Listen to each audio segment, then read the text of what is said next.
미국의 학자들이 도대체 사람들은 뭘 가지고 걱정하고 고민하면서 사나 이게 궁금해진 거예요. 그 5가지를 추려봤더니 인간관계, 돈, 목적 없는 미래, 그리고 자신감 부족, 그리고 일이었어요. 근데 최근에 들어서 새롭게 대두되는 또 고민들이 있는데요. 그게 크게 2가지입니다. 하나는 그 다음에 또 하나는 쉽게 불안해지고 쉽게 걱정에 휩싸이는 분들의 좀 성격적 특징이라고.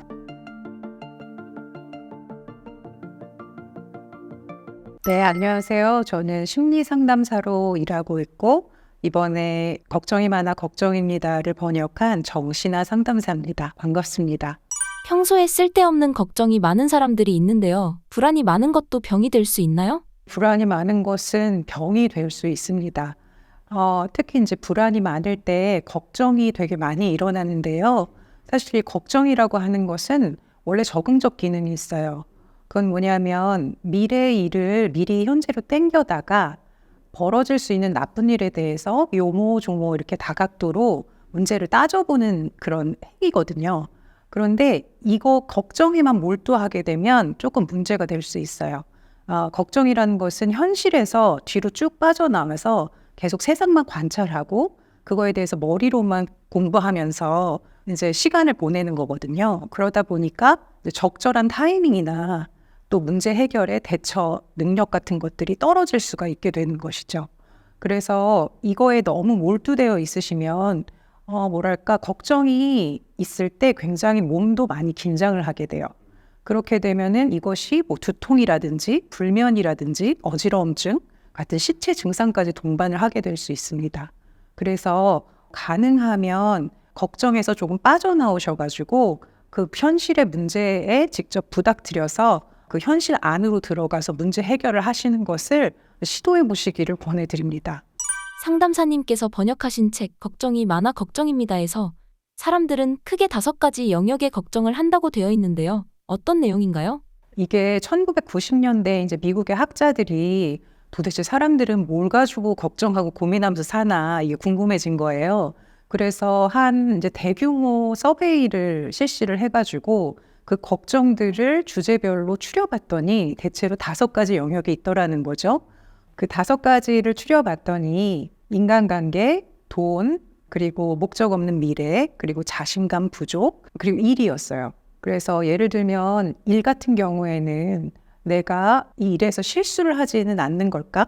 혹시라도 상사나 주변 동료들에게 인정을 못 받으면 어떡하지? 이런 고민들을 많이 했고, 이 자신감 부족 같은 경우에는 내가 내 의사나 견해를 잘 표현 못하면 어떡하지? 혹은 너무 불안해하면서 우유부단한 태도를 보이는 걸 들키면 어쩌지? 이런 것들 고민을 하고 있었고요. 그 다음에 인간관계 같은 경우에는 내가 가족들이 나에게 화를 내고 또 사람들에게 인정을 못 받으면 어떡하나 이런 것들을 그 당시에 고민을 하고 있었어요. 근데 최근에 들어서 새롭게 대두되는 또 고민들이 있는데요. 그게 크게 2가지입니다. 하나는 지위불안, 그 다음에 또 하나는 건강 문제예요. 근데 지위불안이라는 것은 내가 갖고 있는 사회경제적 지위가 언제 떨어질지 모른다. 이런 것에 대한 게 있는데 요즘에 이제 벼락거지란 말도 있고 그리고 또 한국의 중산층의 정의가 기준 자체가 굉장히 높아졌어요. 그래서 그 안에 들어가 있어도 내가 언제 떨어질지 몰라. 그리고 또 꽤 높은 지위에 있다고 하더라도 그 지위를 유지하는 것이 괜찮은 걸까? 이런 것들을 고민하게 되고 실제로 이제 정말 지위가 떨어졌다고 느끼는 분들은 이렇게 추락이 가속화되다 보면 나중에는 사회에서 고립되고 내가 동료들 사이에서 뭔가 존재 없는 사람이 되지는 않을까? 이런 불안에 굉장히 시달리게 된다는 거예요. 2번째는 건강 문제인데요. 이게 최근에 이제 굉장히 첨단 의학이 눈부시게 발전을 했잖아요.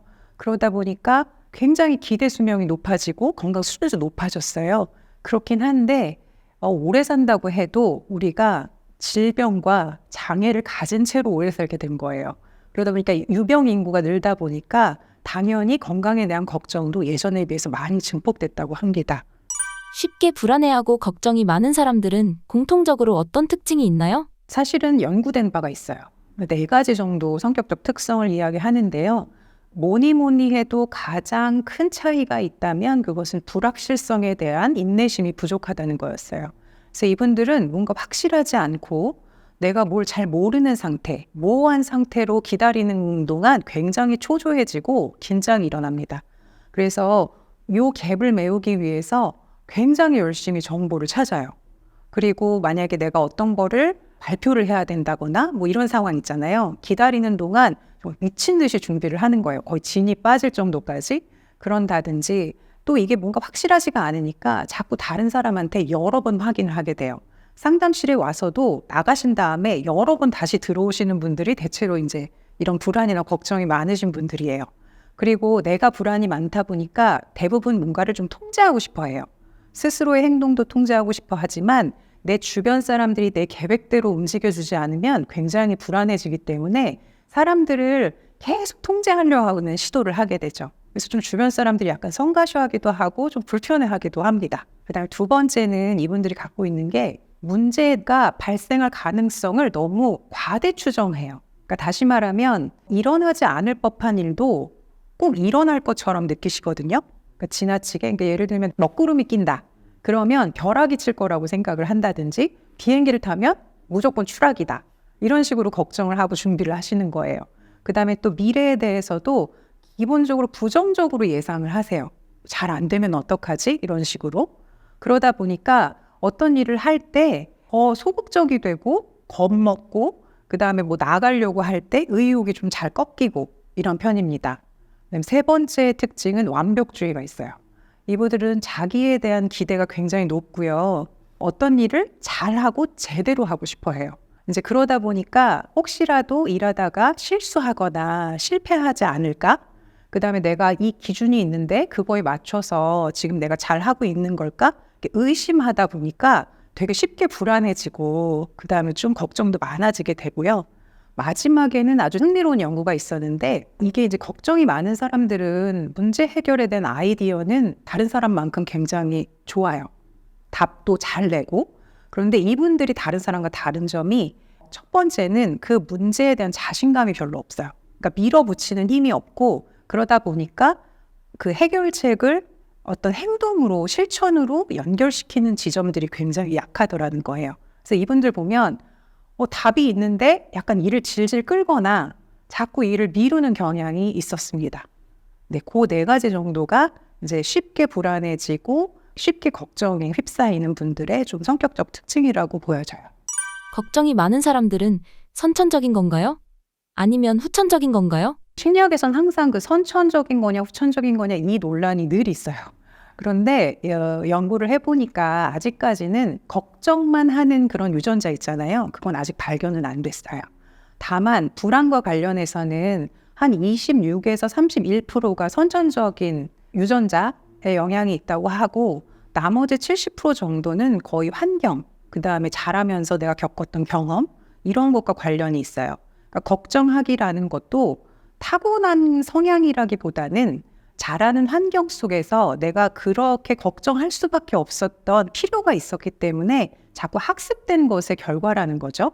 근데 이것에 희소식이 있어요. 그거 뭐냐면 이것이 학습으로 만들어진 거기 때문에 우리가 다시 훈련과 학습을 통해서 소거하거나 조절할 수 있다는 거예요.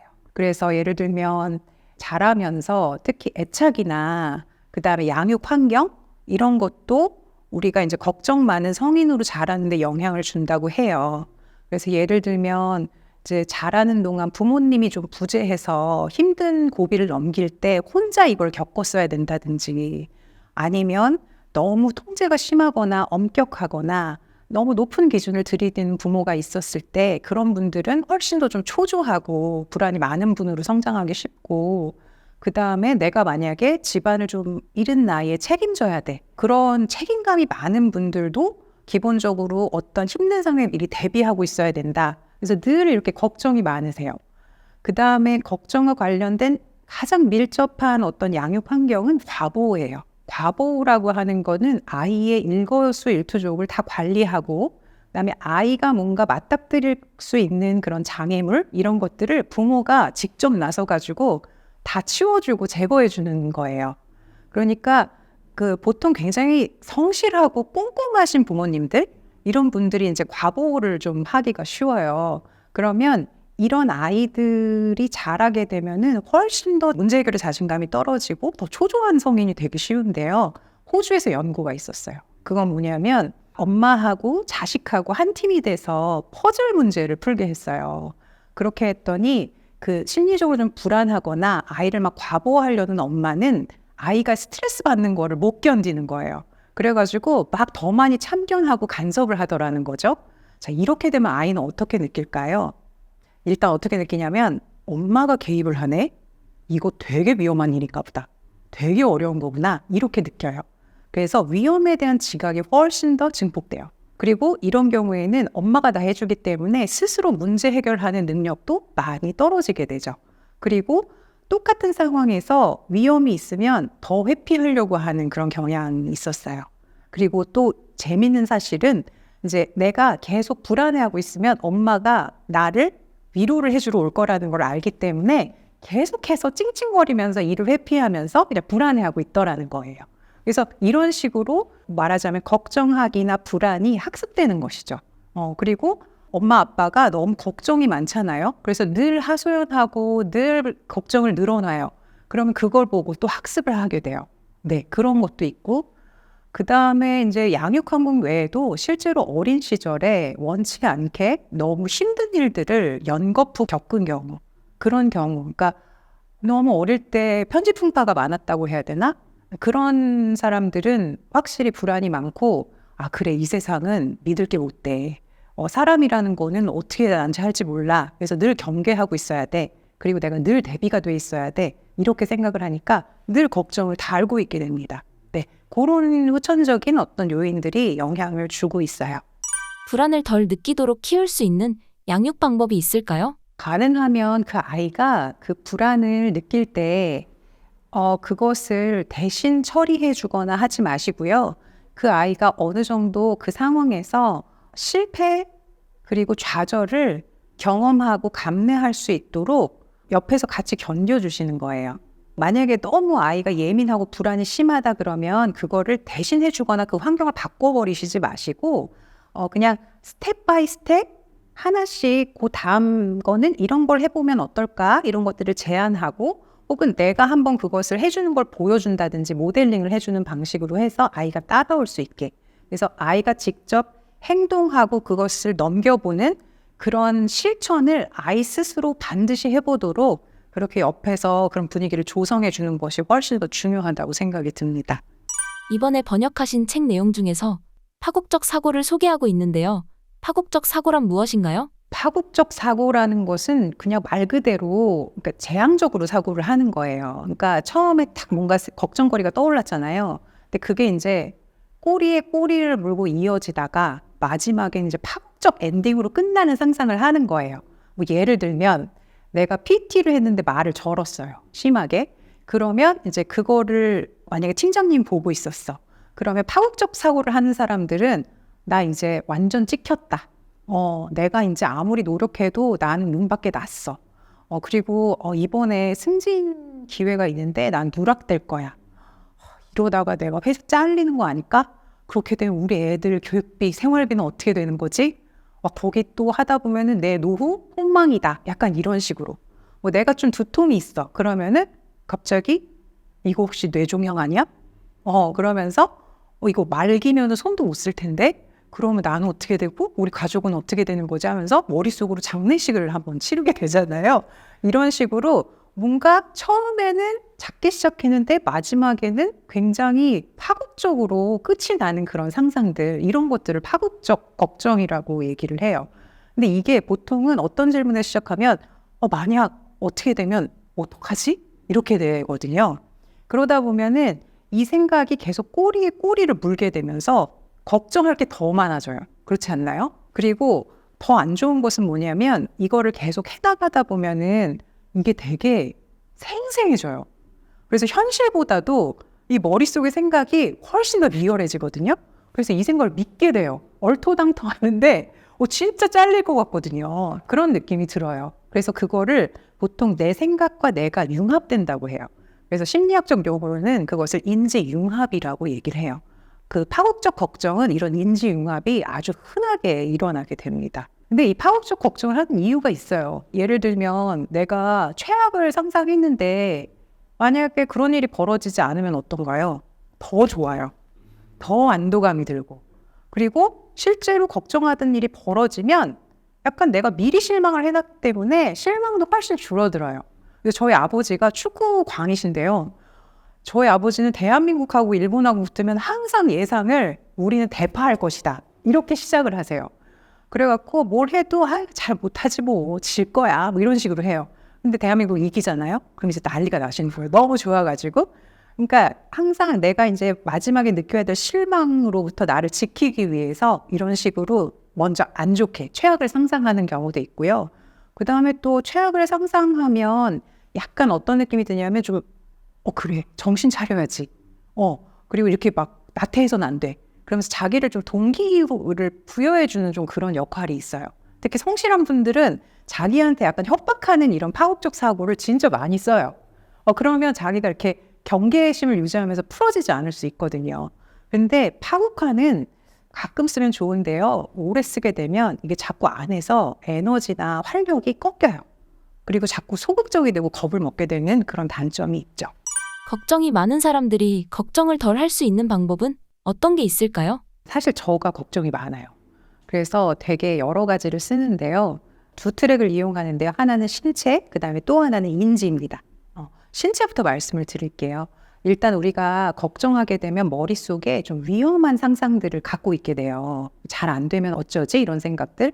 그렇게 되면 일단 우리 몸이 반응을 하게 되어 있어요. 그러면 어떻게 되나요? 가슴이 막 뛰고, 그 다음에 막 손에서 땀이 나기도 하고, 그 다음에 목이 막 조여오기도 하고, 그러면서 이 교감신경 쪽, 자율신경 중에도 교감신경 쪽에 불이 켜져요. 그러면서 막 애쓰게 되고 막 이렇게 되거든요. 그래서 보통 걱정이 많은 분들, 불안이 많은 분들은 몸에 긴장이 되게 많아요. 그래서 되게 뻣뻣해요. 그래서 일단 신체 쪽은 어떻게 접근을 하냐면 뇌를 약간 속이는 거예요.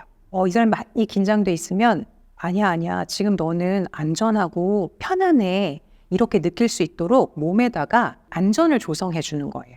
그게 이제 부교감 신경을 켜는 거거든요. 그게 어떤 거가 있냐면 첫 번째는 호흡을 깊게 천천히 하시는 거예요. 그래서 4-2-4 기법을 쓰기도 해요. 4번에 들이마시고 2번은 홀딩하고 그 다음 4번에 걸쳐서 혹은 6번에 걸쳐서 4번내기. 이거를 하시면 부교감 신경이 불이 더 켜져요. 그 다음에 두 번째 할 수 있는 것은 하품이에요. 거짓으로도 여러분들 하품 하실 수 있거든요. 이 하품을 하게 되면 우리 뇌가 어떻게 착각을 하냐면 얘 지금 되게 나른하고 편안하구나. 약간 이렇게 생각을 해서 이제 불안이 많이 떨어지게 돼요. 그 다음에 또 해볼 수 있는 것은 점진적 근육 이완법이라는 거예요. 그건 뭐냐면 손을 이렇게 한번 꽉 쥐었다가 그러니까 긴장시켰다가 탁 푸는 거예요. 그리고 어깨도 이렇게 올렸다가 툭 떨어뜨리고 이런 식으로 각 부위를 수축했다가 이완 이거를 부위별로 해주시는 거. 그럼 이때도 몸이 상당히 많이 이완이 돼요. 그리고 제가 많이 쓰는 방법은 연상인데요. 나를 편안하게 만들고 그 다음에 굉장히 이완시키는 사람 혹은 장소 혹은 추억 이런 것들을 잘 리스트업 해놓는 겁니다. 그래서 내가 너무 긴장되어 있을 때 그런 것들을 꺼내보면서 연상해보는 거예요. 이런 것들도 굉장히 도움이 되고요. 제가 보니까 긴장하는 사람들은 다리가 좀 떠 있어요. 그러니까 저는 이제 그게 그라운딩이 안 됐다고 표현을 하는데요.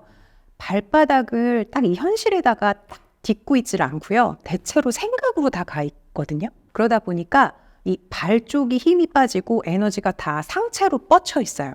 그래서 이런 사람들 뒤에서 쑥 들잖아요. 그럼 휙 들려요.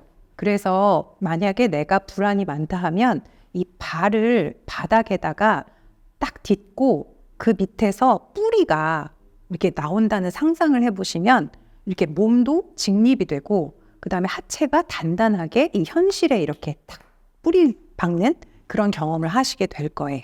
그런 게 이제 신체에 이제 약간 부교감 신경을 우세하게 만드는 그런 방법이고요. 이제 인지로 들어가면 여러 가지 방법이 있는데요. 첫 번째는 걱정거리와 걱정 활동을 구별하시는 거예요. 이게 제가 번역을 하다 보니까 영어로는 worry와 worrying을 구별하는 거예요. 걱정은요, 그냥 딱 worry는 그냥 걱정거리예요. 그런데 worrying이라는 것은 걱정에다가, 그러니까 그 생각에다가 그 생각을 따라가면서 거기다 하나하나 계속 얹고 그걸 더 정교하게 파고 들어가는 거예요. 마치 연산작용처럼. 그래서 worry는 우리가 올라오는 걸 피할 수가 없어요. 그래서 그건 통제하시려고 하실 필요가 없어요. 그냥 올라오면 아, 이런 걱정이 올라왔구나. 그냥 받아들이시고 대신 그때부터 그걸 막 따라가거나 계속해서 거기다가 막 덧칠하는 거 있잖아요. 그거는 아, 이거는 내가 자꾸 파국적 상상으로 가네. 쓸데없이 너무 과하네. 이렇게 하면서 알아차리고 바로 드랍시키는 거, 이걸 의도적으로 연습하시는 거예요.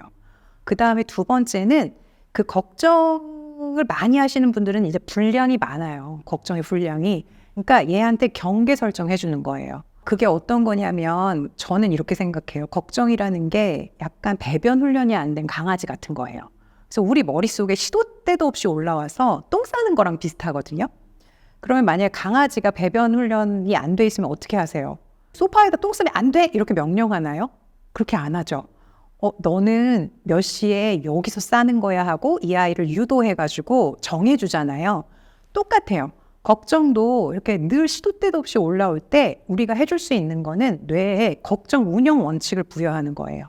그래서 그래, 지금 또 걱정이 올라오긴 했는데 오케이, 너 조금 이따 보자. 이렇게 하면서 이 걱정들을 쫙 몰아다가 한 군데다가 쏟아놓게 하는 거예요. 그래서 걱정 시간을 마련하시라고 말씀을 드려요. 예를 들면 너무 이른 아침이라든지 또 자기 직전은 좀 곤란하고요. 일 마치시고 이른 저녁 때 한 15분에서 30분 정도 시간을 정하시고 이제 눕거나 휴식하는 곳이 아닌 곳 있잖아요. 거기 앉아가지고 그냥 걱정만 하는 시간을 갖는 거예요. 네, 이제 이렇게 하게 되면은 우리 뇌가 아, 걱정이라는 거는 요 시간대에 몰아서 하는 거구나. 이 원칙을 습득하게 되거든요. 그래서 이제 낮에 만약에 그런 또 생각이 올라오면 그래, 걱정 너 또 왔구나. 근데 6시에 보자. 오케이? 하고 자기가 하던 일로 돌아오는 거예요. 그래서 여기서는 꼭 문제 해결을 안 하셔도 괜찮아요. 그냥 뇌한테 알려주고 훈련시켜주는 것만 하는 겁니다. 네, 그래서 이렇게 걱정의 경계 설정을 해주는 거, 이것이 좋고요. 그 다음에 또 하나는 약간 비장의 무기이기도 한데 그건 뭐냐면 대체로는 부정적인 생각을 많이 해요. 걱정하시는 분들. 부정적 예상을 하잖아요. 그래서 주로 뭐 잘 안 되면 어떡하지? 망하면 어떡하지? 이런 식으로 간단 말이죠. 근데 그게 아니라 반대로 맞불을 놓는 거예요. 그래서 반대로 생각해 보는 거죠. 이 일이 잘 되면 어떻게 되는 거지? 이렇게 질문을 던져보시는 거예요. 보통은 걱정하게 되면 어떤 상태가 되냐면 겁먹잖아요. 그래서 심리적으로 퇴행을 해요. 그래서 자기 내면에 있는 지혜나 경험치하고 단절이 돼요. 그래서 마치 애처럼 쩔쩔매고 막 이렇게 동동거리게 되거든요. 그러니까 그럴 때 생각을 긍정적으로 바꿔서 아, 내가 만약에 내 지혜와 경험치와 또 내 주변의 지지 네트워크와 연결돼서 이 문제를 유연하게 잘 해결한다면 그건 어떤 모습일까? 이거를 한번 상상해 보시는 거예요. 그래서 이거는 의도적으로 연습하시는 겁니다.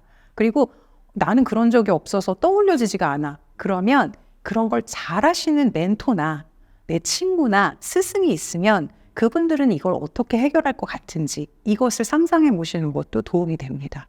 걱정이나 불안함을 제대로 대처하지 않고 살아가게 되면 어떻게 될까요? 아무래도 잘 대처를 안 하고 오래 방치하게 되면 이제 걱정이나 불안이 나를 휘두르는 상태 속에 놓이게 될 수 있을 것 같아요. 그리고 이제 걱정을 하다 보면은 아무래도 이제 계속 걱정거리에 매여 있다 보면 내가 즐거울 수 있는 기회라든지 성공할 수 있는 기회 이런 것도 잘 보지 못하게 될 가능성이 있죠.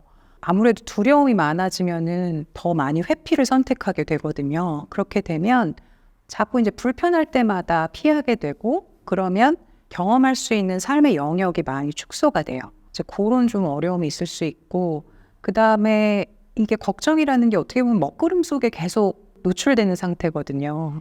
그러니까 실제로 몸 안에서도 별로 좋지 않은 스트레스 호르몬들이 많이 나와서요. 이런 것들이 자꾸 우울로 이렇게 치달을 수도 있을 것 같아요. 그리고 또 이런 느낌을 느끼지 않기 위해서 뭐 쇼핑이라든지 SNS라든지 술이라든지 일이라든지 이런 중독에도 훨씬 더 취약해지실 수도 있을 것 같아요. 걱정이 많은 사람들은 회피하는 성향이 강하다고 하셨는데 왜 그런 건가요? 이제 걱정이 많은 분들은 기본적으로 밑에 불안을 많이 깔고 계시거든요. 근데 이 불안이 많은 사람들이 되게 싫어하는 게 뭐냐면 무방비 상태로 있다가 갑자기 당하는 거. 이게 이제 제일 끔찍하고 싫은 거예요. 그러니까 이분들은 안전 추구 경향성이 있어요. 그러니까 안전이 다른 어떤 것보다도 굉장히 중요하거든요. 그러니까 보통 자기가 익숙하거나 잘하는 거, 그리고 예상할 수 있고 좀 통제가 가능한 거, 주로 이런 일들 안에 자꾸 머무르시려고 하는 게 있어요. 아무래도 그렇게 하다 보면은 이제 새로운데 갑자기 노출이 되면 어떤가요? 일단 막 실패할 수도 있고 이제 버벅될 수도 있고 그 다음에 이제 실수할 가능성도 높아지고 그러다 보면 그 순간에 당황되거나 또 수치심을 느낄 수도 있고 굉장히 불안해질 수 있어서 그게 굉장히 고통스럽고 감당하기가 어려워지는 거죠. 그러니까 도전하기보다는 위험을 택하기보다는 회피 쪽을 선택할 가능성이 높아요.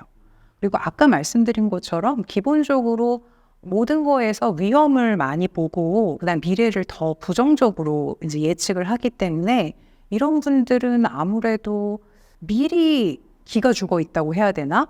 용기가 꺾여 있어요. 그러니까 약간 뭘 하기도 전에 이거 뭐 해서 뭐 해? 실패할 건데 뭐 잘 안 될 텐데 이런 식으로 해서 이제 나가는 쪽을 선택하기보다 뒤로 물러나서 그냥 편안한 쪽에 머물러 있는 거? 요런 회피를 선택하실 가능성이 더 높겠죠. 많은 상황을 회피하는 사람에게 어떤 조언을 주실 수 있을까요? 사실 회피에는 유익이 있어요. 그래서 회피를 선택해요. 네, 그건 어떤 거냐면 일단 걱정되는 거를 눈앞에서 치우잖아요. 이게 미루고. 그러면 어떨까요? 일단 안심돼요. 네, 마음이 편안해져요. 네, 그리고 일단 뭘 도전하지 않으면 실패할 일이 없고 이제 수치를 당할 일이 없어요.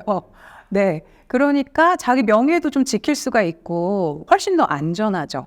그렇긴 한데 이 회피를 너무 고질적으로 자주 쓰시는 거는 좀 폐해가 있어요. 왜 그러냐 하면 이게 내가 뭘 피하잖아요? 그럼 우리 뇌에게 이런 메시지를 전달하는 꼴이 돼요. 그러니까 이 일을 이렇게 막 애써서 피하는 거 보니까 이거 엄청 무서운 거구나. 이거 엄청 어려운 거구나.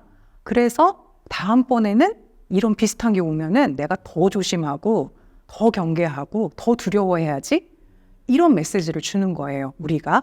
그렇게 되면 이 뇌가 그 일의 위험도를 한 단계 업그레이드 시켜 놓게 돼요. 그렇게 되면 예를 들면 이제 나는 진짜 연기를 하고 싶어. 그래서 내 실현을 위해서 내가 이제 오디션을 보기로 한 사람들이 있고 근데 오디션에서 약간 망할까 봐, 실패할까 봐 안 볼래. 더 완벽해지면 할래. 뭐 이런 사람들이 있다고 해봐요. 그러면 다음번에 오디션이 왔을 때 누가 더 겁을 먹을까요? 당연히 후자가 겁을 더 많이 먹고 자신감도 훨씬 떨어지겠죠. 그러니까 우리가 피하게 되면 뇌에게는 그거에 대한 두려움을 더 많이 심어주게 되고 회피와 관련된 시냅스 이런 것들이 훨씬 더 많이 커지게 돼요. 그래서 머릿속에 안전한 요인보다는 불안 요인이 훨씬 더 많이 가득 차게 되는 거죠. 그래서 자꾸 더 피하게 되는 그런 악순환을 겪게 되는 거예요. 그래서 만약에 이제 우리가 피하게 되면은 실패할 일은 없죠. 그렇지만 성공할 일도 없어요. 그리고 우리가 연애에서 내가 거절당할까 봐 안 나가잖아요. 그러면 차이를 염려는 없어요. 그렇지만 주말에도 항상 외롭게 혼자 지내게 되겠죠. 이런 것처럼 우리가 불편을 피하기 위해서 자꾸 어떤 뭐 관계들을 다 단절한다든지 위험한 것들을 다 끊어내게 되면 삶 자체가 굉장히 파이가 축소가 돼요. 그리고 안전하긴 한데 대신 굉장히 권태로워져요.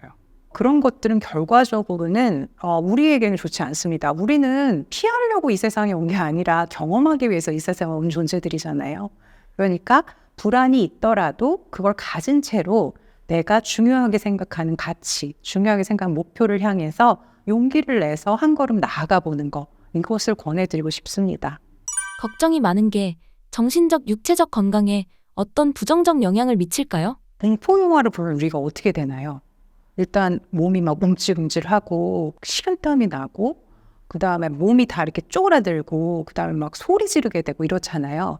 이 뇌는 되게 신기하게도 상상하는 것만으로도 마치 그것을 현실인 것처럼 경험을 하게 돼요. 그래서 그 무서운 것들을 나한테 계속 그 영화를 틀어주고 있다 보면 머릿속에서 우리 몸에서 그것에 상응하는 스트레스 호르몬이 나오게 돼 있어요. 그래서 아드레날린이라든지 코르티솔 같은 스트레스 호르몬이 그런 상상을 많이 하면 거기서 이렇게 몸에서 막 방출이 돼요. 그렇게 되면 어떻게 되냐면 그 굉장히 독성이 많거든요. 그게 우리의 면역 체계를 손상시키게 돼요. 그래서 걱정이 많거나 스트레스를 많이 받고 있다가 한 3, 4일 뒤에 반드시 감기가 걸리게 되어 있어요. 그 정도로 즉각적인 영향을 주기도 하고요. 그 다음에 이제 그 하버드에서 한 1,800명 정도 되는 남자 노인들을 대상으로 연구를 한 적이 있었어요. 그래서 이 걱정하고 관상동맥 질환하고의 연관성? 이게 정말 이 연관성이 있는 걸까? 이거를 연구를 했어요. 그랬더니 한 20년쯤 지나가지고 10년, 20년쯤 지나가지고 실제로 걱정 많았던 남성 노인들이 관상동맥 질환에 걸리는 비율이 훨씬 더 높았어요. 그리고 또 하나는 이제 9.11 테러 있었잖아요. 그때 그 테러를 경험했던 사람들은 이제 평소에도 또 테러가 나면 어쩌지? 이런 불안에 늘 시달렸어요. 그래서 이분들이 2, 3년 정도 지나니까 대부분이 이 심혈관 질환 이쪽 질환들을 앓게 되더라는 것이죠. 그리고 특히 이 파국적 상상 있잖아요. 막 끝을 생각하는 이제 그런 분들이 오랫동안 그런 생각에 시달리는데 그런 분들은 그 신체 질환 이런 것들에 취약해질 수밖에 없다라는 게 거의 정설이 되어 가고 있습니다. 그래서 걱정은 내분비나 어떤 심혈관 이쪽에 상당히 타격을 주는 것으로 알려져 있어요. 이번에 번역하신 책에서 걱정으로 인한 불면을 다스리는 내용이 있는데요. 이 부분 소개 부탁드립니다. 아마 현대를 사는 모든 분들은 한 번쯤 잠이 안 와가지고 엄청 뒤척이고 막 자야 되는데 막 이런 강박에 시달렸던 경험들이 다 한 번은 있으실 거예요. 저도 마찬가지입니다. 근데 예를 들면 이제 걱정이 이상하게 누워있으면 밤에 자려고 누워있으면 엄청 쏟아지잖아요. 왜 그러냐면 우리가 보통 낮에 컴퓨터가 업데이트 요청을 많이 해오잖아요. 그러면 저희가 이제 나중에 버튼 누르잖아요. 그러면 한 이틀 정도 지나고 나면 강제로 업데이트 하잖아요. 그런 거랑 비슷해요.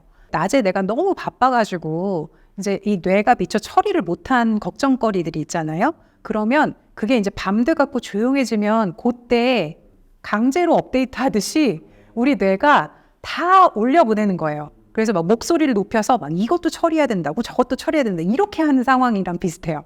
그래서 밤 되면 이렇게 머릿속이 시끄러운 이유가 바로 그런 이유 때문입니다. 그래서 이제 이런 경우라면은 저 같은 경우에는 어떻게 하냐면 그냥 그 걱정거리를 만나줘요. 간단하게라도 내일 좀 처리할 만한 것들을 다 리스트업을 그냥 해요. 아, 내가 지금 걱정하고 있는 거 처리 안 돼서 이런 거를 좀 적어놔요. 그 다음에 제가 한 가지 조금 이 책에는 없는 저만의 팁이 있는데 그건 뭐냐면 이 걱정하는 것도 말하자면 이제 우리가 해야 되는 하루 일과잖아요. 하루 일과가 끝났다는 걸 나에게 의식적으로 일러주는 거를 하는 거예요. 그래서 전 신상화를 하는데요. 그게 뭐냐면 항아리 같은 거나 여행 가방을 머릿속에 하나 그려요. 그런 다음에 이제 내가 오늘 좀 뭔가 처리했거나 처리 안 해서 걱정되는 것들을 거기다 다 집어넣는 상상을 해요. 그런 다음에 뭐 뚜껑을 덮거나 아니면 열쇠로 잠근다든지 이렇게 한 다음에 저한테 스스로 해주는 말이 있어요. 오늘 하루 잘 보냈고 이렇게 불 끄고 편하게 누워 있을 수 있어서 참 좋다. 그래서 자야 된다가 아니라 이제 쉬겠다. 이런 마음으로 이제 나한테 그런 약간의 만트라처럼 약간 주문을 걸어요. 근데 사실 걱정이 많은 분들은 이 정도 갖고는 되지는 않아요. 그렇지 않나요? 그러면 어떤 방법이 있냐면 제가 쓰는 방법은 보통 주의가 생각 쪽으로 가게 돼 있어요. 그러면 그거를 신체 감각 쪽으로 돌리시는 거예요.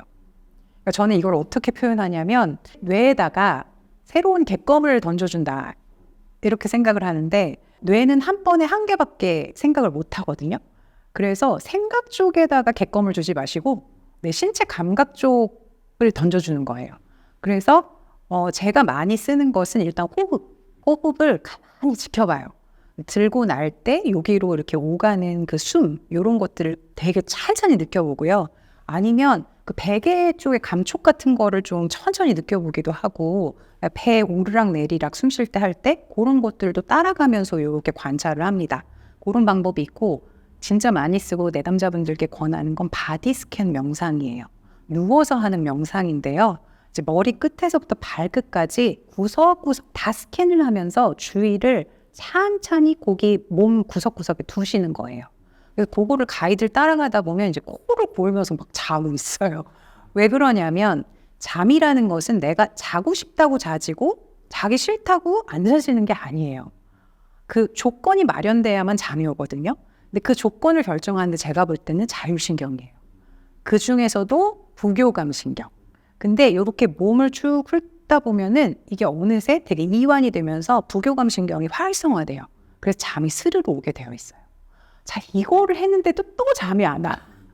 만약에 그렇다 그러면은 그냥 잘 생각을 하지 마시고 침대에서 나오세요. 그냥 나오셔가지고 그냥 편안히 앉아서 되게 지루한 책을 읽으시거나 잠이 올 때까지 그냥 이렇게 멍하니 앉아 계세요. 그게 오히려 좋습니다. 근데 그 시간 동안에 시간을 보시면 안 돼요. 그러니까 시계를 보시면 아이고 또 못 잤는데 내일 이거 어떡하지? 막 이렇게 하면서 자야 되는지 이렇게 하면서 애를 쓰게 돼 있어요. 애를 쓰면 교감신경이 켜져요. 그러면서 각성이 확 올라가서 더 잠이 안 와요. 그러니까 그냥 좀 이렇게 지루하게 잠들기를 기다리시는 것이 좀 좋고요. 사실 낮 동안에 운동량이 너무 없어도 잠이 안 와요. 그래서 보통 많이 앉아서 일하시는 분들, 그러니까 노인이나 회사원들이 불면이 되게 많아요. 그래서 하실 수 있다면 많이 걷고 달리고 좀 땀 빼는 운동, 그거를 좀 하시면 그날 밤 떡실신해서 잘 수 있습니다. 그 정도 안내드릴 수 있을 것 같습니다. 부정적인 감정도 걱정에 나쁜 영향을 미칠까요? 우리가 뭐 예를 들면 초조하거나 좀 불안하거나 아니면 뭐 스트레스를 받거나 아니면 몸이 아플 때 이럴 때 되게 기분이 나빠지거든요. 그 기분이라는 것은 어떤 기능을 하냐면 약간 영화로 치면 BGM 같은 거예요. 감정이 뒤에 배경음악처럼 쫙 깔아주는 역할을 하거든요. 그러면 이제 걱정을 내가 하는 이제 그림이 쫙 펼쳐질 때 뒤에 BGM이 이렇게 쫙 초조한 BGM이 깔리면 어때요? 그 내용이 굉장히 실감이 나요. 근데 그리고 더 생생해지죠. 그렇게 되면 그 장면에 더 잘 사로잡히게 되는 거예요. 그러니까 걱정에 영향을 주죠. 그렇게 되고 또 하나는 걱정을 하는 시간, 길이에도 영향을 줘요. 안 좋은 그 기분이라는 게. 그게 왜 그러냐면 기분이 우리의 정보 처리 스타일을 바꿔놓기 때문이에요. 그거는 아마 저도 이 책 보면서 처음 알게 된 건데요. 내가 기분이 안 좋잖아요. 그러면 좌뇌 전두엽이 이렇게 탁 불이 켜져요. 좌뇌는 뭘 하나요? 좌뇌는 주로 분석적이고 체계적인 정보 처리를 담당해요. 그러면 보통 이제 기분이 나빠. 근데 되게 걱정이 돼. 그러면 이제 좌뇌가 딱 불이 켜지면서 어떻게 이 정보 처리가 돌아가냐면 되게 꼼꼼하게 완벽주의적으로 정보를 처리하기 시작해요. 뭐 걱정과 관련된 거를. 그러면 되게 디테일 하나하나를 다 따져보게 되고 일어날 수 있는 모든 시나리오 있잖아요. 안 좋은 시나리오들을 다 꺼집어내서 다 검토를 하게 되는 거예요. 네, 그러다 보니까 어떨까요? 걱정하는 시간이 훨씬 더 늘어나게 되는 거예요. 그리고 또 재밌는 것은 기분이 안 좋을 때 우리의 성취나 수행 수준, 그 기준이 되게 높아진대요. 그러니까 예를 들면 내가 좀 기분이 안 좋다 그러면은 나에 대해서 기준이 훨씬 더 엄격해지는 거예요. 그리고 그거를 되게 더 잘할 거야 하는 그런 집념들이 더 세진다고 하거든요. 그러면 이런 상태가 걱정하기에도 적용이 된다는 거예요. 그래서 걱정을 더 완벽하게 하려고 하는 거예요. 그러다 보니까 어떨까요? 굉장히 내가 걱정을 더 이렇게 세밀하고 꼼꼼하고 더 고집스럽게 이어가게 되는 거예요. 그래서 사람들이 옆에서 아이 뭐 그렇게 걱정을 붙들어 매고 그러고 살아 이렇게 얘기해도 안 들려요. 네, 왜냐하면 나는 이제 그런 모드 속으로 이미 진입했기 때문에 말릴 사람이 없는 거예요. 그러면 이제 계속 걱정에 매달려서 나머지 일들도 영향을 받게 되는 거죠. 사실은 부정적 감정이라는 게 이렇게 생각보다 우리에게 큰 영향을 미치고 걱정하기에 어떤 모드에도 영향을 주는 것 같습니다. 현재 대한민국의 우울증 실태를 말씀해 주신다면요? 저도 약간 추상적으로만 알고 있다가 이번에 요청이 있어서 조금 자료들을 찾아봤어요. 그랬더니 이제 2022년도인가?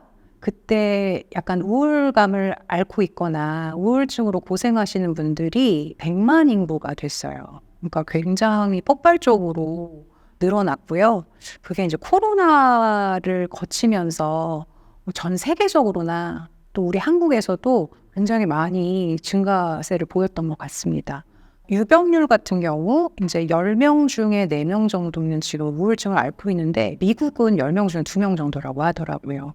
그래서 생각보다 굉장히 많은 분들이 우울증으로 고생을 하고 계시고요. 나이대를 봤거든요. 그랬더니 20, 30대가 거의 압도적으로 많았어요. 그래서 이게 왜 그럴까? 이렇게 생각을 해봤는데요. 대체로 이제 젊을 때는 그 세상 경험?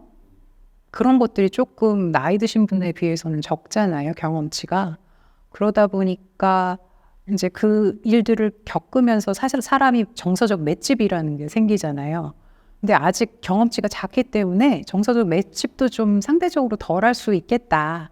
그런 생각이 좀 들더라고요. 그런 거가 있고, 이제 추세로 보면은 확실히 코로나 때 이제 여러 가지 방역이나 이제 뭐 이동 제한 뭐 이런 것들이 있어서 고립이 되게 많았었고요. 그다음에 이제 삶의 자유도가 많이 줄어들면서 내가 재밌어 하는 만남이나 취미 활동이나 뭐 일이라든지 의미 있는 것들 이런 것들하고도 많이 단절이 돼 있었던 시간인데요.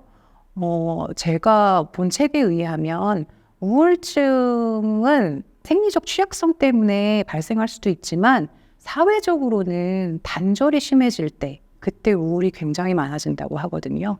그래서 전 세계적으로도 우울증과 불안증이 코로나 이후에 2배로 늘어났다고 합니다. 걱정이 많은 사람들은 우울증에 많이 걸린다고 하는데요. 왜 그런 걸까요? 저도 이거를 잘 생각해 봤는데 사실 모든 정신질환의 최종 종착역은 우울증이긴 해요. 그리고 이제 거기서 더 나가면 그냥 죽음으로 이렇게 마감을 하시기도 하는데요. 일단 우리가 이제 살다 보면은 인생에서 여러 가지 선택의 기로에 놓이게 되잖아요. 그래서 이제 그 어떤 것들을 선택해서 앞으로 나가야 되는 상황들이 많아요.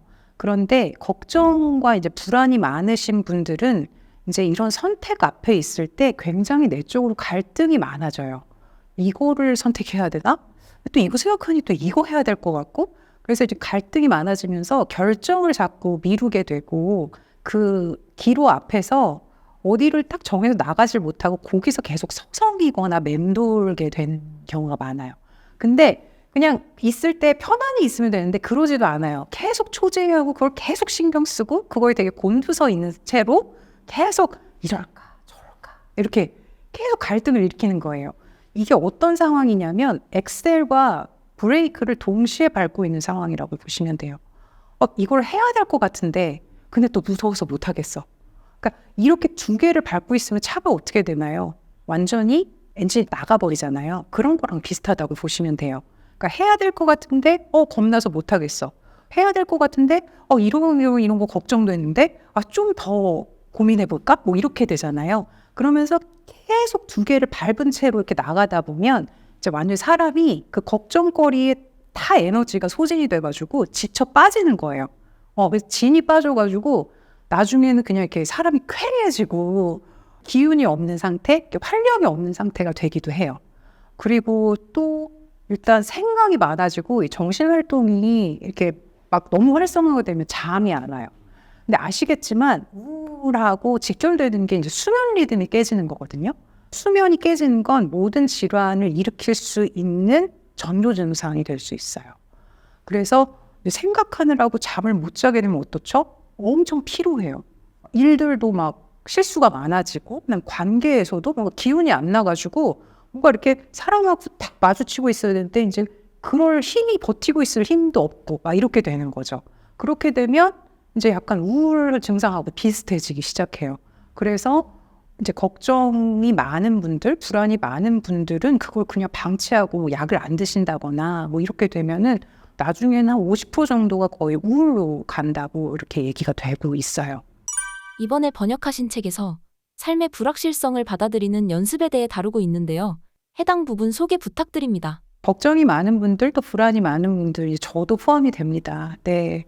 그래서 이제 확실하지 않으면 굉장히 초조해지고 불안해져서 막 뭐라도 하려고 막 일을 빨리 그냥 막 처리를 할 수도 있고 아니면은 뭔가 확실하지 않으면 그 상황으로 자꾸 안 들어가려고 이렇게 질질 끌거나 뭐 이럴 수도 있어요. 근데 하여간 이 불확실한 것을 이분들은 이렇게 참을 수 없는 거, 너무 끔찍한 거, 약간 이렇게 받아들이시는 경향이 좀 있거든요.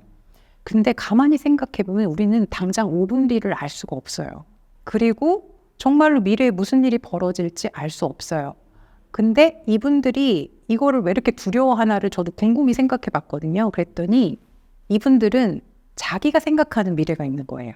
자기가 생각하고 자기가 계획한 미래가 있는데 혹시라도 그것대로 미래가 펼쳐지지 않을까 봐 그게 불안하신 거예요.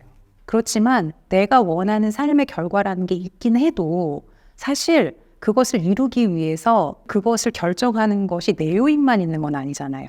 사실 운도 좀 보태줘야 되고 다른 사람의 도움도 있어야 되고 또 시대의 어떤 뭐랄까 정신이라는 것도 있는 거고 이런 것들이 다 이렇게 어우러져서 뭔가 이슬처럼 딱 맺힐 때 그때 내 성취도 이렇게 딱 드러나는 거거든요. 그러니까 사실은 나 혼자 노력하고 내가 막 계획 세워갖고 열심히 한다고 해서 내가 원하는 결과 딱 나오는 건 아니에요. 그래서 그런 불확실한 요소들, 변수들이 늘 우리와 공존하고 있어요. 그렇기 때문에 그 삶이 불확실하다는 것은 피할 수 없는 진실입니다. 그래서 피할 수 없으면 그냥 온 마음으로 껴안으시는 밖에 없어요. 우리가 근데 잘 모른다는 거 그리고 미래를 알 수 없다는 것이 꼭 나쁜 것만은 아닌 것 같아요. 우리가 만약에 게임을 하는데 내가 승부 조작자여서 결과를 다 알고 있어. 승부의 결과를. 돈은 따겠지만 그 게임이 정말 재밌을까요? 스릴 있을까요? 그렇지 않잖아요. 영화도 마찬가지예요. 내가 생각하는 줄거리대로 감독이 다 만들어가지고 다 예상이 가능했어. 그리고 그것에 펼쳐진 그 영화를 보고 우리가 수작이라고 말하지 않잖아요. 똑같은 거예요. 인생도 잘 모르기 때문에 설레이기도 하고 또 예상외의 어떤 모습을 갖춰서 우리에게 뜻밖의 즐거움을 주기도 하는 것이죠. 네, 그래서 이제 그런 의외의 요소들을 그 서스펜스를 좀 즐기는 능력 이런 것들을 좀 삶에 마련하셨으면 좋겠어요. 근데 되게 떨리고 무섭죠. 그렇긴 하지만 뭐 어쩔 수 없다면 이제 그래 불확실성이라는 것은 그렇게 끔찍한 건 아니야. 기분이 좋지는 않지만 그렇더라도 내가 그런 부분들을 좀 견딜 수 있어. 그리고 한 2-3시간 견디면 죽지는 않잖아. 이런 식으로 자기에게 좀 이렇게 나는 그걸 견딜 수 있는 사람이라고 끊임없이 좀 이야기를 해주시는 게 필요하고요. 그 다음에 또 하나는 세상에 확실한 것이 없다는 거, 그리고 뭔가 확실한 게 있을 것 같이 생각되는 건 다 환상이라는 것을 솔직하게 인정을 하셔야 될 것 같아요. 그리고 중요한 것은 내가 막 미래에 뭐가 벌어질지를 정확하게 맞춘 게 아니라 그 일이 닥쳤을 때 내가 그것을 굉장히 충실하게 전념해서 열정적으로 해내는 거, 거기에 딱 이렇게 현재에 집중해서 그렇게 하는 거에다가 좀 집중하고 그 안에서도 내가 통제할 수 있고 즐길 수 있고 감사할 수 있는 일에 조금 더 집중을 하게 되면 의외로 내가 원하는 쪽으로 미래가 펼쳐질 가능성이 더 높아질 수도 있거든요. 이런 점들을 조금 아시고 내가 좀 어떤 일을 할 때 겁이 나거나 좀 무섭거나 조심스러워지면 그래 좀 약간 걱정은 되긴 하는데 근데 또 약간 설레기도 하잖아? 이렇게 하면서 나쁜 점과 좋은 점을 동시에 보시기를 권해드립니다. 걱정하는 것을 장점으로 승화할 수 있는 방식이 있을까요? 저는 걱정을 2가지로 분류를 하고 있어요. 개인적으로는. 하나는 생산적인 걱정, 하나는 쓸데없는 걱정. 그래서 보통 이제 쓸데없는 걱정이라고 하면 4가지 요인을 갖고 있는 것 같아요. 첫 번째는 답이 없는 질문을 한다.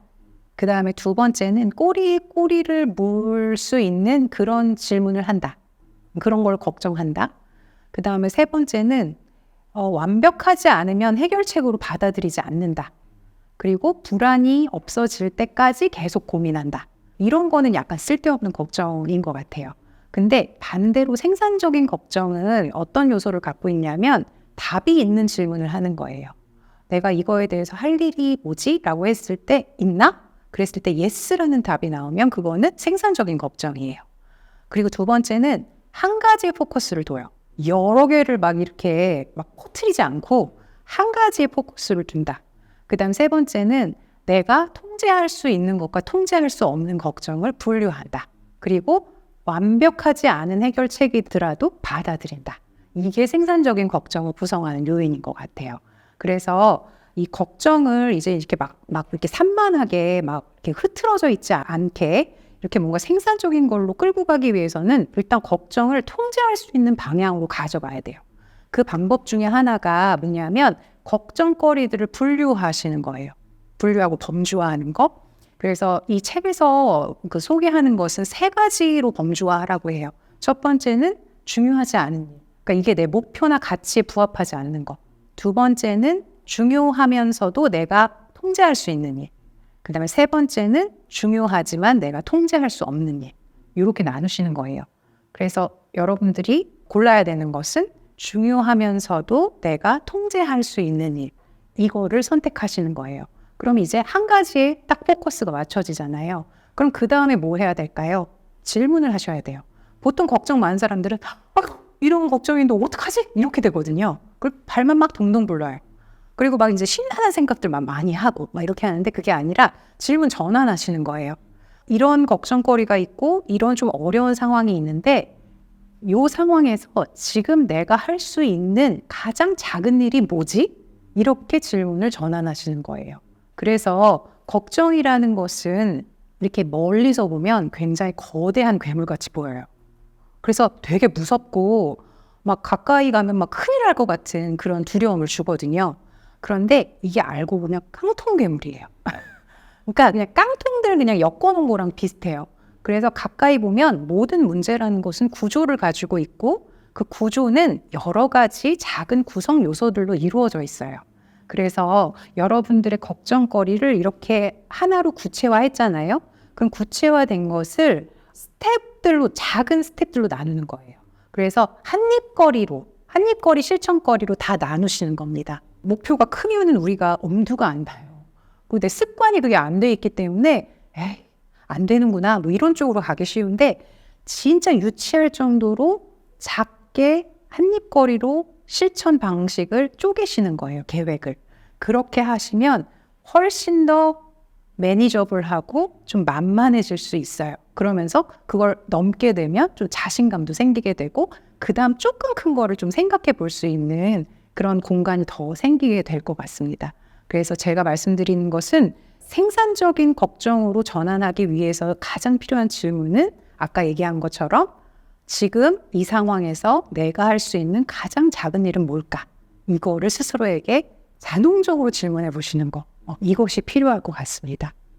마지막으로 신사임당 구독자분들께 한 말씀 부탁드립니다. 저도 걱정이 많고 사실 불안이 많아서 고생을 많이 했던 사람이고 여전히 그런 불안을 갖고 있습니다. 근데 여러분들을 상담실에서 만나면 이제 그런 나를 굉장히 자괴감을 가지고 바라보시는 경우가 많아요. 그런데 우리가 우리 키를 나라고 생각하지 않고 또 우리의 월급을 나라고 생각하지 않는 것처럼 여러분들이 갖고 있는 질병 혹은 어떤 정신적 특성을 나라고 동일시하는 오류를 범하시지 않으셨으면 좋겠습니다. 그래서 나는 그 질병이나 혹은 그런 특성보다 훨씬 더 크고 의미 있는 존재라는 것을 꼭 마음에 새기셨으면 좋겠고 아까 얘기한 것처럼 걱정이 몰려들 때는 그 걱정에 대해서 내가 할 수 있는 일이 뭔지 보고 그 다음에 만약에 내가 이 일을 잘 처리하고 또 어떤 나의 지혜나 경험치를 다 동원해서 유연하게 처리한다면 그건 어떤 모습일지 그것들을 한번 반대로 그려보시라고 좀 권해드리고 싶습니다.